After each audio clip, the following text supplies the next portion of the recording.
तो वहीं दिल्ली एनसीआर में प्रदूषण लगातार बढ़ता जा रहा है। अब तक पॉल्यूशन का लेवल खतरनाक स्तर पर पहुंच गया है, जिसकी वजह से ग्रेप 3 लागू करने का फैसला लिया गया है। आज से दिल्ली में ग्रेप 3 की पाबंदियां लागू रहेंगी ताकि राजधानी के प्रदूषण को कम किया जा सके। आपको बता दें कि दिल्ली में कई जगहों पर एक्यूआई लेवल काफी ज्यादा दर्ज किया गया है। जानकारी के मुताबिक जब एयर क्वालिटी इंडेक्स 400 के पार चला जाता है तो ग्रेप 3 लागू हो जाता है। तो वहीं धूल को कम करने के लिए दिल्ली में पानी का छिड़काव किया जा रहा है। 4 तस्वीरें हैं आपकी टीवी स्क्रीन पर। दिल्ली के लाल किला एरिया की है, फिर आनंद विहार, कालिंदी कुंज और यमुना नदी की तो तस्वीरें आप पिछले कई दिनों से, या यूं कहे पिछले कई महीनों से देख रहे हैं किस तरह से यमुना नदी की जो हालत है वो इतनी ज्यादा खराब हो रही है कि एक सफेद झाग की परत जो है, लेयर जो है वो यमुना नदी पर फैली हुई है, बिछी हुई है। इसी तरह से लाल किला, आनंद विहार, कालिंदी कुंज ये वो एरिया है जहां पर लोगों का आना जाना लगा रहता है, ट्रैफिक अक्सर देखा जाता है और यहां पर पॉल्यूशन का लेवल बहुत ज्यादा हाई है। पानी का छिड़काव जरूर हो रहा है लेकिन इससे उतना ज्यादा फायदा नहीं मिल पा रहा है।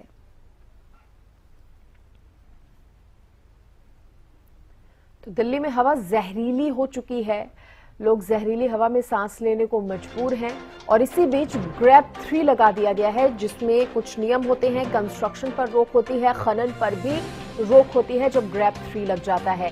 कचरे का जलाना भी प्रतिबंधित हो जाता है। इसके साथ ही पुराने वाहनों पर प्रतिबंध लग जाता है। रोड पर पुराने वाहन नहीं चलाए जाएंगे। पेंटिंग, वेल्डिंग, गैस कटिंग पर भी प्रतिबंध होता है।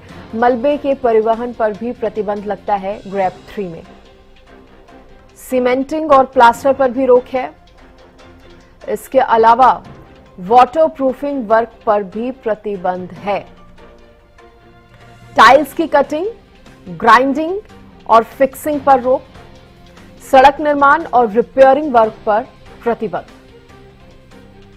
ईंट की चुनाई के काम पर भी रोक। ये तमाम जो रोक है वो ग्रेप 3 के अंदर आती हैं। अगर ग्रेप 3 लग जाता है, और ये अक्सर तभी लगता है जब पॉल्यूशन का लेवल बहुत ज्यादा बढ़ जाता है।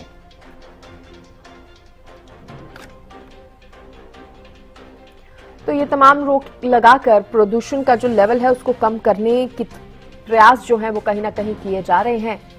और इस बीच दिल्ली सरकार सड़कों पर पानी का छिड़काव भी कर रही है ताकि जो पॉल्यूशन है उसका स्तर थोड़ा बहुत कम हो सके।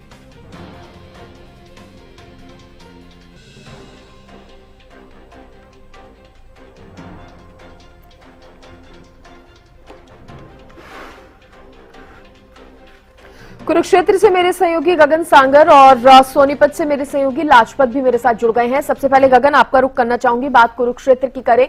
अभी कितना एक्यूआई लेवल यहां पर बना हुआ है और किस तरह का कहा जा सकता है कि मौसम कुरुक्षेत्र में देखने को मिल रहा है? हाँ बिल्कुल सृष्टि, इस समय एक्यूआई लेवल देखिए बात की जाए तो 273 दर्ज किया जा रहा है। देखिए सेहत के लिए बहुत ही हानिकारक है। अभी भी देखिए सफेद चादर जो आसमान में देखने को मिल रही है, तकरीबन 2 से 3 दिन ऐसे ही हो गया कि एक्यूआई लेवल इसी तरीके से बरकरार बना हुआ है। 250 के पारी 3 दिन हो गए इस तरह का एक्यूआई लेवल जाता हुआ दिखाई दे रहा है। इससे आम जनता को काफी परेशानियों का सामना करना पड़ रहा है। कुरुक्षेत्र जिला जिस तरीके से पंजाब से सटा शहर है, ऐसा भी माना जा सकता है कि जो किसानों के द्वारा जो पराली जलाई गई थी, देखिए रोकथाम तो कहीं ना हो चुके हैं, लेकिन उसके बावजूद एक्यूआई लेवल लगातार इस कदर बढ़ रहा है, कोई अनुमान नहीं लगाया जा सकता है कि अब एक्यूआई लेवल और कितना बढ़ेगा। क्योंकि देखिए पंजाब में भी लगातार जो है किसानों के द्वारा पराली में आग जलाई जा रही है, उसकी वजह से भी हम ऐसा मान सकते हैं कि जो कुरुक्षेत्र जिला जो पंजाब से सटा है, इसकी वजह से भी जो एक्यूआई लेवल जो है लगातार बढ़ रहा है। तमाम जो पंजाब से सटे शहर है, कैथल की बात की जाए या फतेहाबाद या सिरसा की बात की जाए और कुरुक्षेत्र अम्बाला की, एक्यूआई लेवल इस कदर बढ़ रहा है, आम जनता को काफी परेशानियों का जो सामना करना पड़ रहा है। हाँ। सांस लेने में भी काफी दिक्कतों का सामना करना पड़ रहा है। इतनी इन्फेक्शंस हो गई है कि लोग जो ज्यादातर मरीजों की संख्या जो है बढ़ चुकी है अस्पतालों में, जिन्हें सांस लेने में काफी दिक्कतों का सामना करना पड़ रहा है। खांसी हो रही है, गले में खराश हो रही है और आंखों में जलन हो रही है। इस तरह के केसेस अब और भी बढ़ चुके हैं क्योंकि एक्यूआई लेवल इस कदर बढ़ चुका है। विजिबिलिटी बहुत ही कम देखने को मिल रही है क्योंकि अभी भी देखिए जो सूर्य देव के दर्शन नहीं हो पाए हैं अच्छी तरीके से। सफेद चादर जो हम कह सकते हैं कि सुबह के समय में और शाम के समय में देखने को मिल रही है, जो आम जनता के लिए, आम लोगों के लिए काफी हानिकारक है। तो सरकार के द्वारा, प्रशासन के द्वारा की एक चादर इस तरह से बनी हुई है कि आप बता रहे हैं कि सूरज निकलने के बावजूद भी दर्शन जो है वो नहीं हो पा रहे हैं। ठीक है, आप बने रहिए। लाजपत, मैं आपसे जानना चाहूंगी सोनीपत के हाल क्या बने हुए हैं अभी? जो है कभी से ही गंभीर रहते हैं। शासन और प्रशासन के सामने काफी बड़ी चुनौती रहती है कि सोनीपत एक ऐसा शहर, बड़ी चुनौती रहती है कि सोनीपत एक ऐसा शहर है जहां पर अनेक राज्य के मजदूर और मजबूर भी हैं और पूरा भारत नहीं, पूरा देश यहाँ पर बसता है। अनेक राज्य की यूनिवर्सिटी है जहां पर बच्चे जो शिक्षा प्राप्त करने आते हैं, लेकिन उनकी हालात जो है वो काफी गंभीर हो जाती है। और यहाँ कहीं ना कहीं आपको साफ कहा जा सकता है कि सोनीपत में अगर कोई व्यक्ति रहता है और विदेशों में बात होती है और पोल्यूशन का जिक्र होता है, तो कहीं ना कहीं इसमें हमारे देश की करकरी है। और किरकिरी इसलिए होती है कि जो लोग लापरवाह हैं उन पर प्रशासन भी लापरवाह है। प्रशासन इसलिए लापरवाह है, जब तक उन पर कोई कड़ी कानून कार्रवाई नहीं होगी तब तक ऐसे सोनीपत के लोग मानने वाले नहीं है।